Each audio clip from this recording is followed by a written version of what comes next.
I'm calling from Dirigible Brewing Company, and we're right over in Littleton. And we did a collaboration beer with the Acton 250 committee. It is a brown ale. It is called the Isaac Davis Brown Ale, and it's a colonial style brown ale. The recipe was crafted after looking at a few different colonial beers from that time, and one of the things that it features is molasses, and that has a kind of a nice sweet bite, a little bit of this almost tannic note to it. Creates a very interesting, intriguing beer.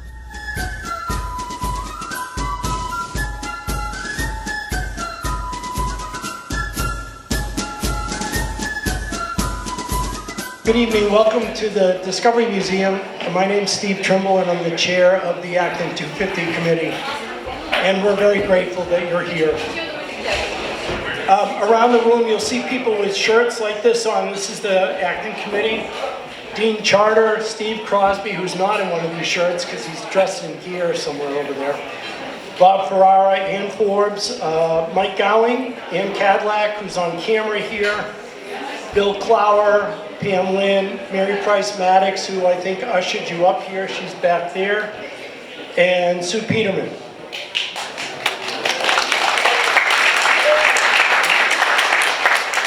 So we've been doing this for 18 months. That'll be a surprise to a lot of you in the room. But if you're looking at we've had presentations every month, and if you want to see them, please go to ActonTV. You'll see all of our events, and they were all planned to lead up to this time period. We've had some terrific people out there. I also want to say over the last year that ActonTV has been filming all of our events as they are tonight. We've had Amy Cole, I don't know if she's here, I didn't see her yet tonight, but she's been running really terrific walks, and if you haven't taken one in Town Center or South Acton, I highly recommend it. They sell out, but don't worry, we'll schedule them as we need to. And I'd also like to thank the Acton Lions Club, who also sponsored all of our speaking events and walks. Here tonight is our Sue Peterman from our committee and Kathleen Pagano, and the logo that you see, they did together. We sort of took the two best and merged them, and they've been a great team. So I want to thank Middlesex Savings Bank, who 100% supported this event. All of our funding came from Middlesex Savings Bank. And I also want to thank the Discovery Museum for being such a great partner to work for and with. And they've done a really great job. We had contributions from Roach Brothers. And if you haven't had our Isaac Davis Brown Ale or any of the other beers, down in the corner is Dirigible Brewing.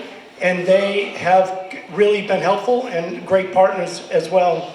And I would be remiss if I didn't talk about the Minutemen who are here for tonight and toasting, and my understanding the town of Acton has never done that. I'd also like to acknowledge we have a family group here, the Willard and Davis families, who traveled from all over the place.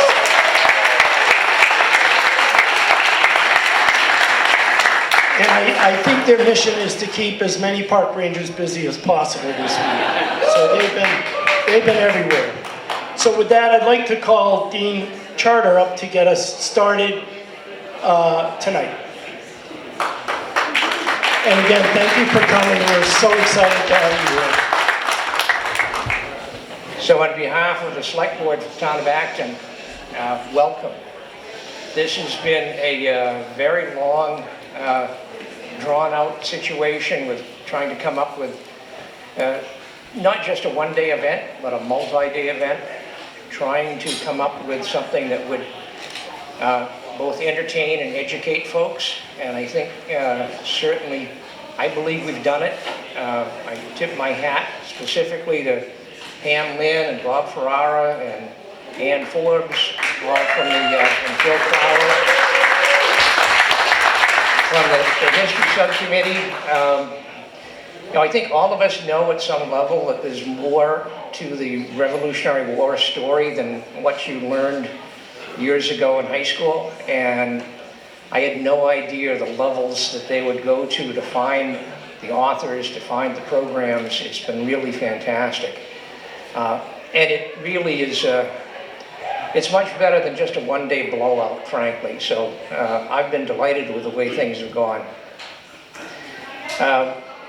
Everybody in the 250 committee has stepped up, put in a lot of work. We've gotten incredible support from our town manager, assistant town manager, and all of our town staff. As you've probably noticed as you've gone around town, all of the war monuments, everything to do with the Revolution and more recent wars have been refurbished, cleaned up, notably the Isaac Davis Monument. That was something that we all paid for through the Community Preservation Act. So I think that we really look very well right now. So thank you all for coming, and specifically, the idea behind this was to try to honor the Minutemen, both the original Minutemen and, importantly for tonight, the reenactors, the folks that put in so much time, so much effort, so much dedication, performing, doing the marches in bad weather, who put huge amounts of work into just developing their kit to make sure that it complies with National Park Service regulations. They've really, and it's a generational thing. The Acton Minutemen started in 1963, and there's been a long tradition of their support for all the town events. So in statement of that, the select board approved a proclamation, which I will read right now. And I would like to have the present captains of the Acton Minutemen and any of the past captains that might be present, please come forward as well while I read the proclamation.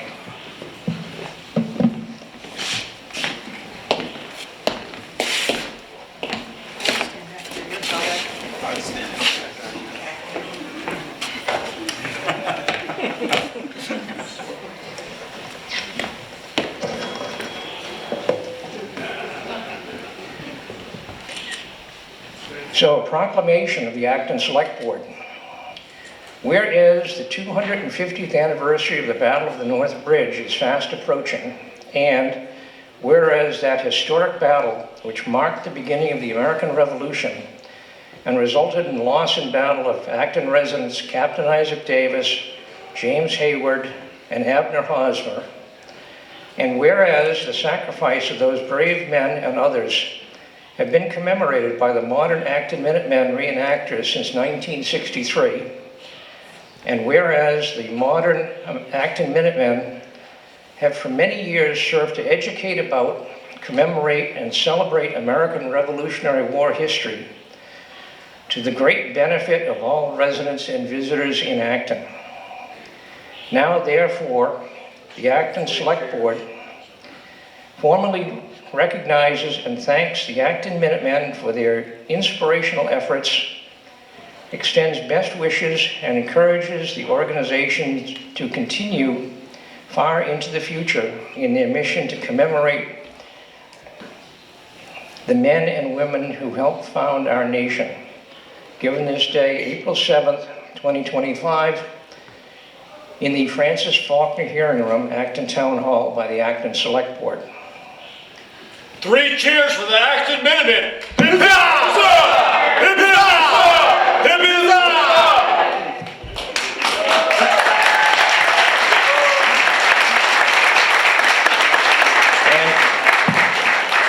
And further, the town of Acton for many years has awarded Isaac Davis medals for specific events that are particularly noteworthy. And these medals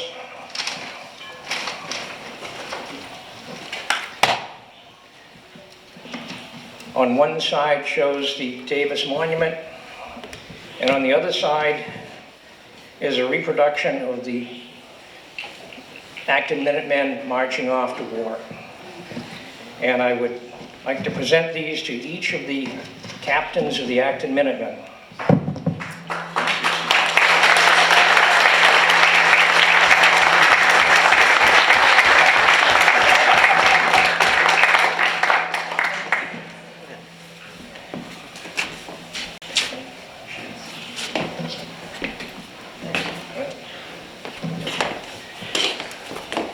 And the other item that I think we spoke about earlier, I think Steve spoke about, was a specific thank you to Bob Davis.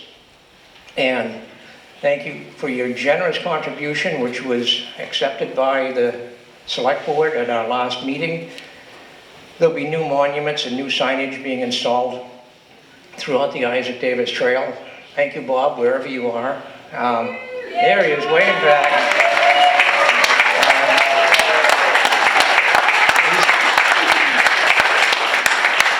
That's the kind of generous donation that doesn't come very often, and it's certainly appreciated, especially from somebody who resides south of the Mason-Dixon line. And once again, we'd also like to thank and recognize all of the descendants of the Davis and Willard family that have come here to celebrate the 250th with all of us. At that point, I will turn this over to, looks like Senator Eldridge.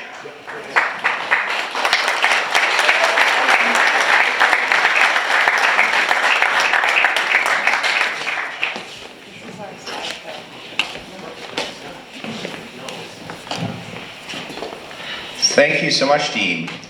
And it's an honor to be here. I want to thank the Discovery Museum for opening this beautiful facility for this celebration. And it's just been so wonderful to see each of my towns represent and celebrate the 250th anniversary of the beginning of the Revolutionary War. So wonderful to see so many folks, whether new residents or residents that I grew up with or their parents.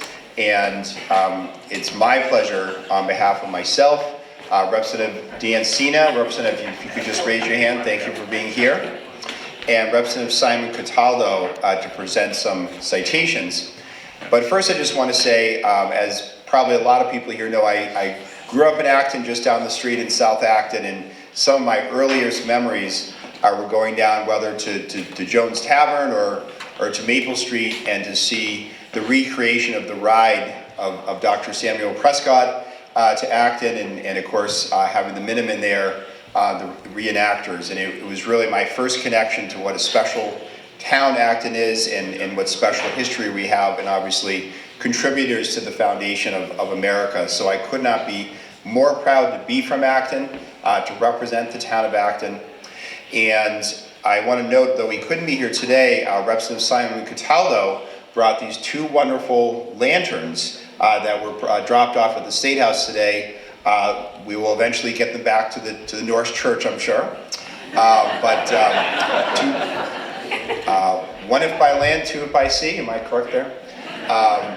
But I hope that you have seen that Massachusetts and the Massachusetts 250th Commission has been doing its part to sort of support communities like Acton, to celebrate the special history we have here in Massachusetts in so many communities. So very, very excited about that. Obviously very excited about this coming weekend. And I have the honor to present to the four captains, if you could once again come up here to present citations from the Massachusetts Senate and the Massachusetts House of Representatives. And I'll read them. It says, "Be it hereby known that the Massachusetts Senate and Massachusetts House hereby extends its congratulations to the Acton Minutemen in recognition of your long and dedicated service in honoring our country's early history and the special role of Acton citizens." And of course that goes to the decades of reenactors, including those before me now. "And be it further known, the Massachusetts Senate and House extend best wishes for continued success." This is signed by Senate President Spilka, Speaker Mariano, Representative Dan Cena, Representative Simon Cataldo, and your State Senator Jamie Eldridge. So thank you for your special role, especially today, and it's an honor to meet each of you, and thank you for your service. Thank you.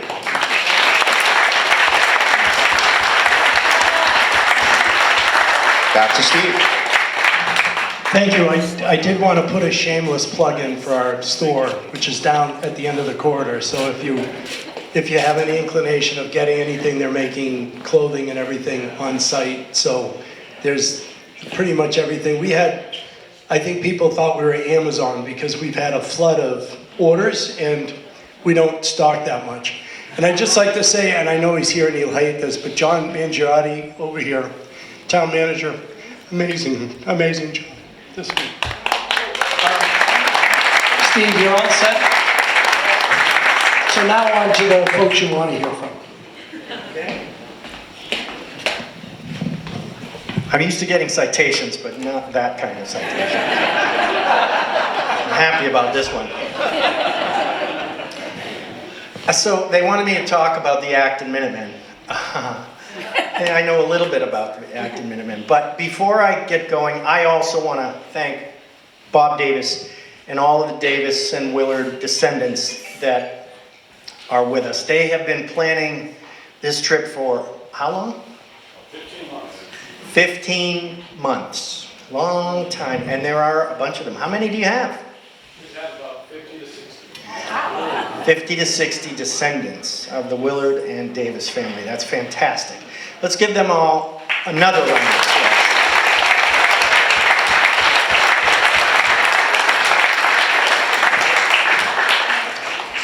I'm going to keep this pretty short. I'm just speaking off the cuff. The Acton Minutemen came about after a series of events that took place during the 1770s. Many of you have heard of the Boston Massacre, the Boston Tea Party. How about the Intolerable Acts, or the closure of the Port of Boston? These were all events that basically stirred up the countryside big time. And the locals started what they called the Continental Congress in 1773, or 1774, sorry. And the Congress decided that towns needed to raise, among other things, committees of correspondence so that they could keep abreast of everything that was going on. They wanted towns to raise minute companies. Does anybody know the difference between a minute company and a militia company? You guys don't count. So every town had to have a militia company, at least one. And if you were a male between the ages of 16 and 60, you had to serve in your town's militia. Now, Acton had 2 militia companies. Some towns had more than 2. Some only had 1. Well, at the end of 1774, in October, Acton had a town meeting, and at the town meeting, they indeed did vote to raise a minute company. The Minuteman Company consisted of taking the best men out of their existing militia companies and forming a new company, the Acton Minutemen. Those men would then vote who their captain would be. Who do you think their captain was? Isaac Davis. And now all these descendants, you know. The militia companies were required to drill twice a year. Twice a year. They usually were drinking events with guns. The Minute Company drilled twice a week. And they drilled at Isaac Davis's house over on Hayward Road. They took target practice at a tree in his backyard, which was unusual. Normally it was good enough just to get the men fit enough to work the musket in unison. You know, if we were outside and we all had our muskets right now, we would give you a little bit of a drill. Actually, you know what? You have your musket? I have mine.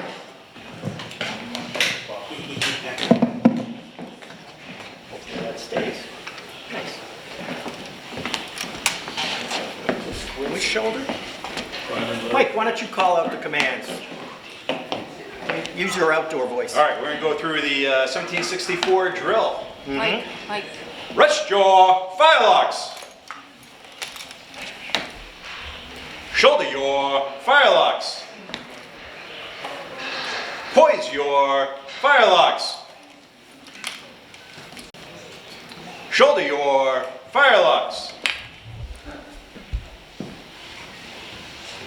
Rest your firelocks. Order your firelocks. Rest your firelocks. Shoulder your firelocks. Slope your firelocks. Erect your firelocks. Advance your firelocks. Shoulder your firelocks. Support your firelocks. Shoulder your firelocks. So we're going to put your back down on the ground. Rest your firelocks. Order your firelocks. Very good. Thanks, Mike.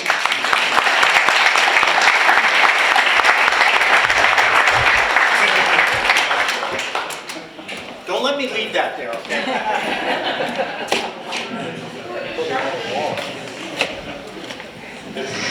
So you can see we drill, quite a bit, and we've been in many battle reenactments, and so we're fairly proficient at the musket drill. Believe me, it takes a while to get there, doesn't it?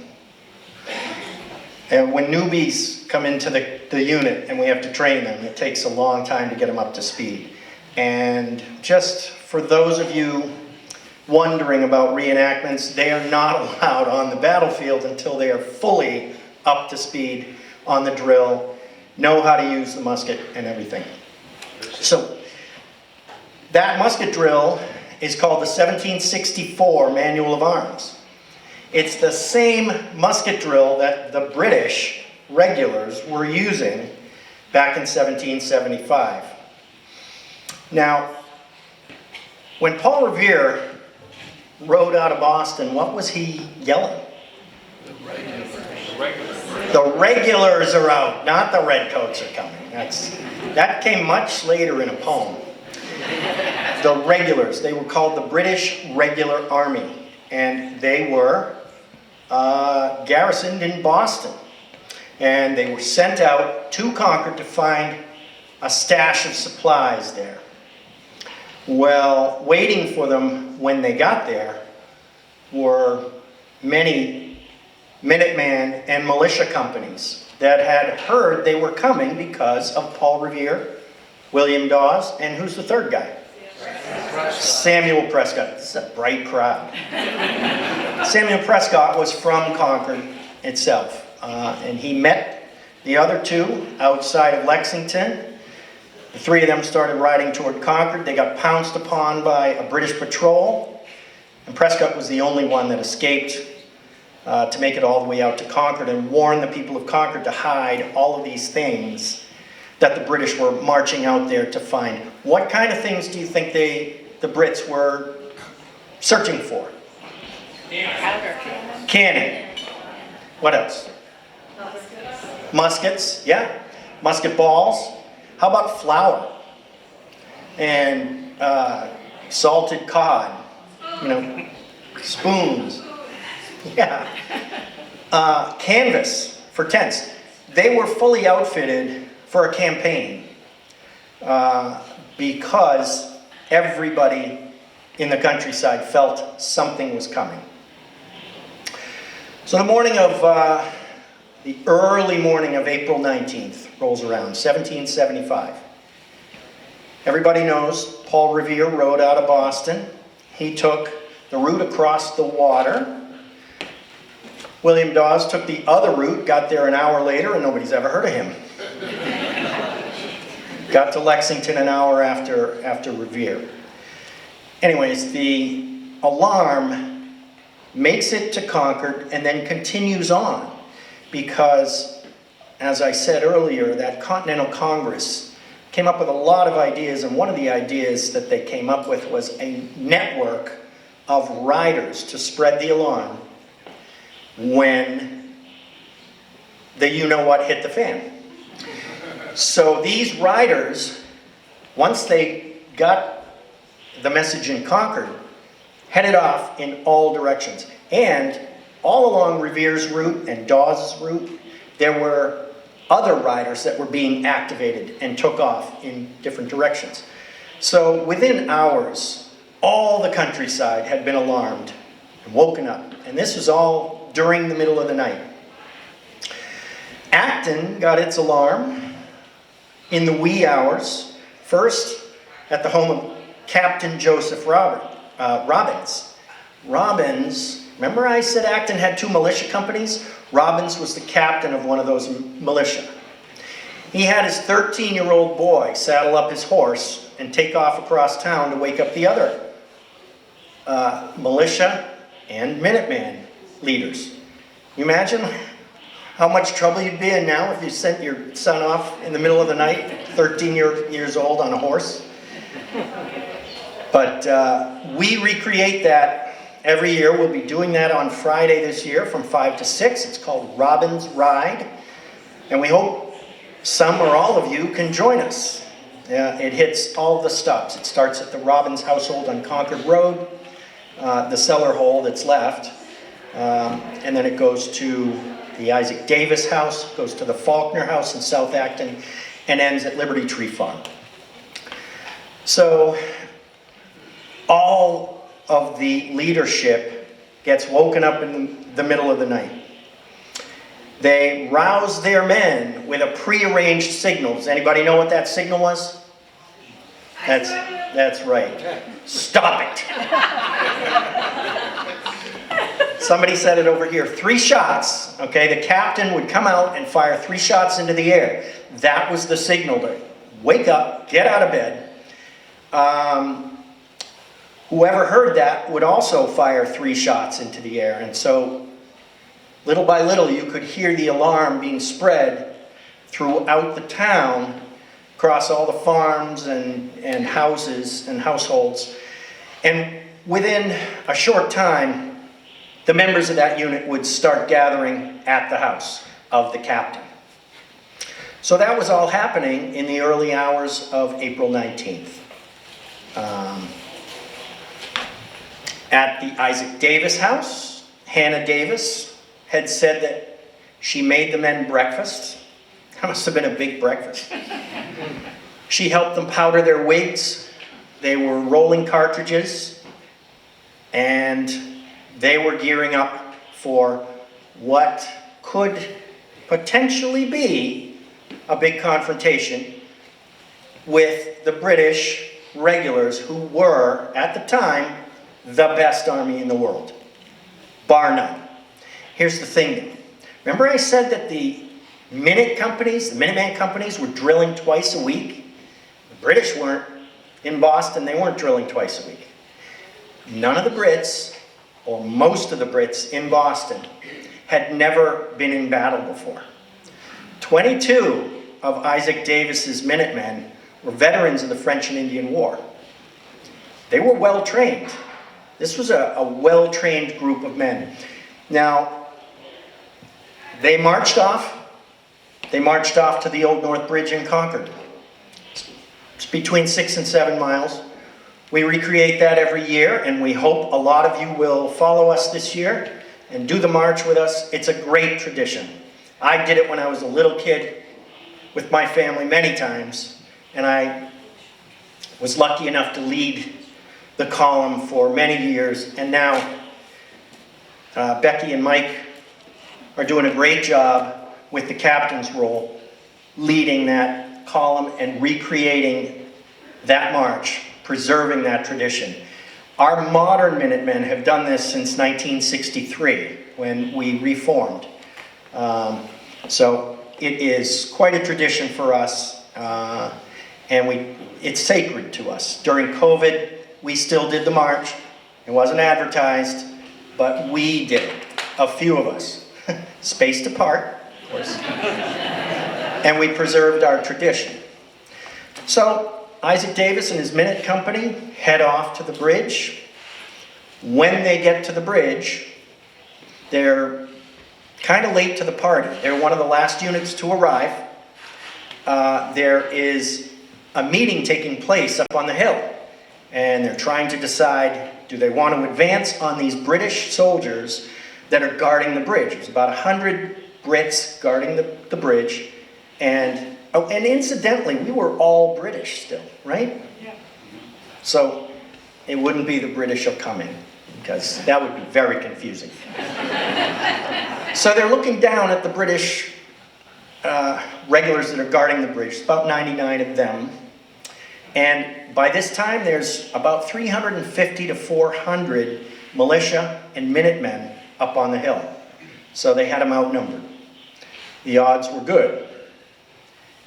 While they're having their meeting, a column of smoke comes up from Concord. Back then, keep in mind, everything was clear-cut. If you go and you visit the Old North Bridge now, there's trees and foliage and forests everywhere. Back then, there was nothing. You could see every hill and knoll for miles. So they saw a column of smoke coming up from Concord Center. They thought naturally the British were burning down the town.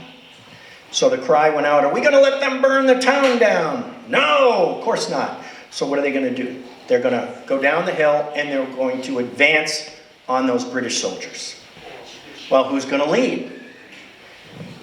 This is now open to 100 different theories as to why Acton wound up leading.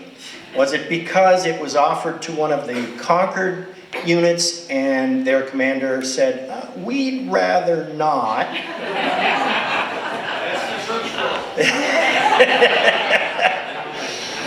Or was it because Acton showed up late and lined up at a certain end of the line, just happened to get the short straw? No, I don't think so. I think it's the first thing. I think it could also simply be that Isaac Davis was a very well-respected 30-year-old young man. He was respected well enough to be elected by all of these veterans of a prior war as their captain. And he was respected amongst the other towns as well. Incidentally, it was no coincidence that they all showed up at the bridge from all these different towns. They had done this a month earlier. They had a dress rehearsal. And all these towns marched their militia and Minuteman units to the bridge and gathered on the hillside, just so that they basically would know what to do in case they really needed to. In fact, I don't know how many years ago, but an entire line of flints from muskets, musket flints, was found on the hillside overlooking the bridge. And they determined that it was from that drill that took place in March of 1775. It's pretty cool. And they're all on display at the Visitor Center, Minuteman National Park. So, all right, they're at the bridge, and for whatever reason, Acton becomes the lead unit. Isaac Davis reportedly says, I haven't a man who is afraid to go. Anyways, we could go back to that Concord thing, the guy. We'd rather not. Okay, well, we haven't a man who's afraid to go. Acton wheels around, heads off, leading the column down the hill. They get to the bridge. There is one volley that comes from the British side. And at first, it was thought by the provincials that, okay, the British really aren't firing musket balls at us, are they? They're just dry firing. But no, they could hear the musket balls whizzing past them. The Brits fired errantly. They didn't fire into the body of men. And a lot of musket balls hit the water. And you would say, well, geez, the water, that's way off. But keep in mind, in April, that Concord River floods. So the causeway, as it's coming down to the bridge, that water is kind of right up to the causeway. So they could hear musket balls hitting the water, they could hear them whizzing by. They knew the game was on. There's another volley that comes from the British. This one hits Isaac Davis directly in the heart. Kills him. He falls dead. Right in front of his men, and it was gruesome. He was hit in the heart, there was a lot of blood, and it literally sprayed out all over his men.